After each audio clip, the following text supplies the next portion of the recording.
राधे राधे, जय श्रीमन नारायण, हरे कृष्णा। कैसे हैं आप लोग? आशा करती हूँ कि भगवान हरि की कृपा आप सभी पर बने रहे। आज हम सुनेंगे कार्तिक पूर्णिमा की व्रत की कथा।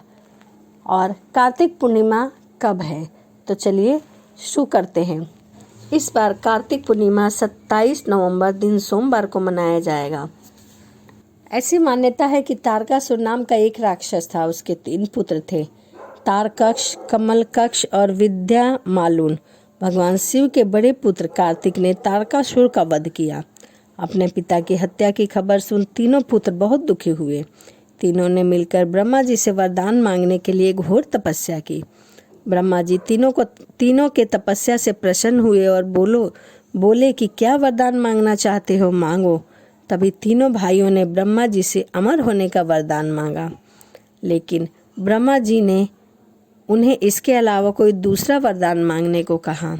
इसके बाद तीनों ने किसी दूसरे वरदान के बारे में सोचा और इस बार ब्रह्मा जी से 3 अलग अलग नगरों का निर्माण करने के लिए कहा, जिसमें सभी बैठकर सारा पृथ्वी और आकाश घूमा जा सके।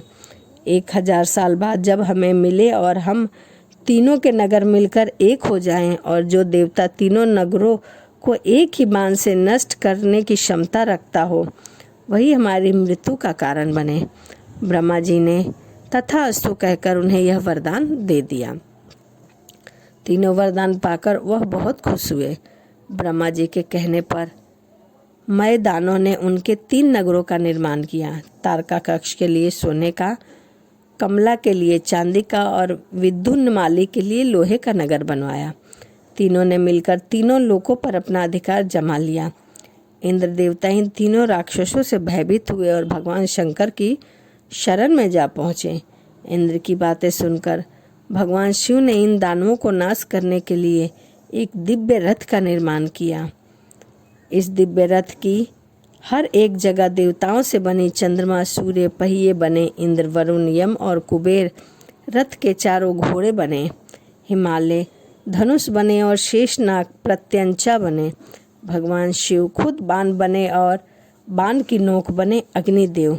इस दिव्य रथ पर सवार हुए खुद भगवान शिव ने भगवान से बने इन तीनों भाइयों के बीच भयंकर युद्ध हुआ। जैसे ही ये तीनों एक सीध में आए, भगवान ने अपना बाण छोड़ दिया और तीनों का नाश कर दिया। इसी वध के बाद भगवान शिव ने त्रिपुरारी कहा जाने लगा, क्योंकि भगवान शिव ने एक साथ 3 लोगों का वध किया गया। इसी से उन्हें त्रिपुरारी भी कहा जाता है।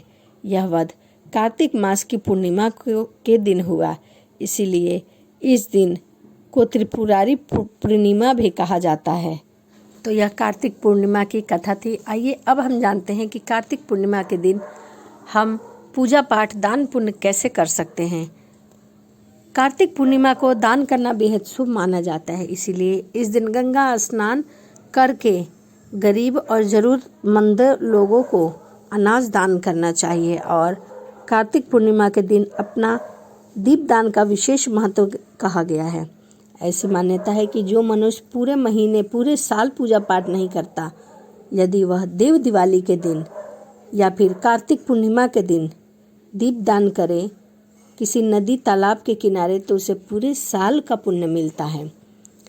उसके अलावा इस दिन गाय, घोड़ा, हाथी, रथ दान करने की भी मान्यता है, या फिर आप अपनी योग्यता के अनुसार दान कर सकते हैं। कार्तिक पूर्णिमा के दिन व्रत रखना चाहिए और कार्तिक पूर्णिमा के दिन रात्रि में जागरण करना चाहिए। श्री हरि विष्णु और भगवान शिव की आराधना करना चाहिए। ऐसी मान्यता है कि कार्तिक पूर्णिमा के दिन भगवान सत्यनारायण की कथा सुनना बेहद शुभ माना गया है।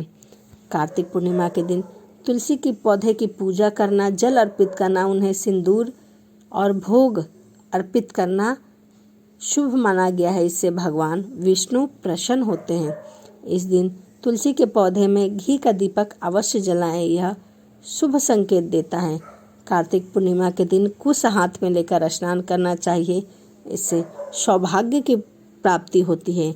तो यह कार्तिक पूर्णिमा की कथा थी और आप किस प्रकार से कार्तिक पूर्णिमा की पूजा कर सकते हैं वो मैंने बताया है आपको। और कार्तिक पूर्णिमा के दिन आप कोशिश करिए कि गंगा स्नान कर पाएँ। यदि आप जहाँ रहते हैं उसके आसपास गंगा या यमुना नहीं है तो आप अपने घर में ही अपने बाल्टी में या अपने टब में, जिससे भी आप स्नान करते हैं, उसमें 4 बूंद गंगा जल डाल के और आप स्नान कर सकते हैं। उसके बाद आप दान पुण्य कर सकते हैं और उस दिन दीप दान जरूर करिए।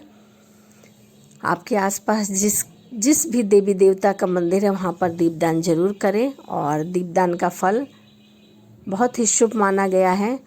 तो चलिए इसी के साथ वीडियो को समाप्त करते हैं और मिलते हैं अगली वीडियो में। वीडियो आपको कैसी लगी कमेंट जरूर करिएगा। कमेंट में जय श्रीमन नारायण जरूर लिखिएगा। तो चलिए मिलते हैं अगली वीडियो में। राधे राधे, जय श्रीमन नारायण, हरे कृष्णा। आपको एक बार फिर देव दिवाली की हार्दिक शुभकामनाएं।